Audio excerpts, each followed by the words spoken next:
Magandang araw po sa inyong lahat. Ako po si Zaldi mo. Hindi Zaldi niya, hindi Zaldi nila, Zaldi mo.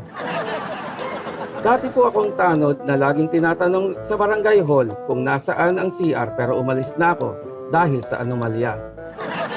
Noong isang linggo, kinausap ako ni Kagawad at sinabihan na mag-i-insert daw ng budget para sa Christmas party. Utos daw ni chairman. Pumayag po ako dahil ang utos ng hari ay hindi mababali. Tsaka naisip ko, sa wakas makakatikim na naman ako ng paborito kong lumpiang Shanghai. Pero nagulat ako nung makita ko yung menu. Puro butong pakwan at green peas lang ang nasa listahan. Parang lamayan. Speaking of lamayan, natatakot akong umuwi dahil baka ako naman ang paglamayan. Kasi umalis ako ng barangay.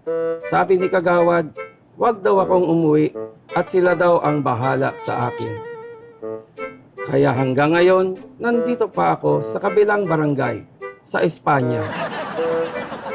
Balita ko pa, pag umuwi ako, yung mga lubak sa kalye sa barangay, tatakpan na nila at ako ang gagawing panakipbutas. Siya nga pala, dahil wala akong trabaho, napilitan akong maging online seller. Ipapakita ko sa inyo ang aking mga binibenta, mga maleta po. Ayan, pumili na kayo. Iba-ibang kulay, waterproof pa yan. Pag bumaha, pwede nyong sakyan. Free delivery na po iyan. Ako po mismo ang maghahatid ng maleta sa mga bahay nyo. Kaya ko po ito ginagawa. Ang video na ito ay para malaman nyo ang katotohanan at para din masanay ako magsalita sa camera. Sabi kasi nila, wala akong emosyon. Maraming nagsasabi na mag-concert daw ako dahil magaling akong kumanta.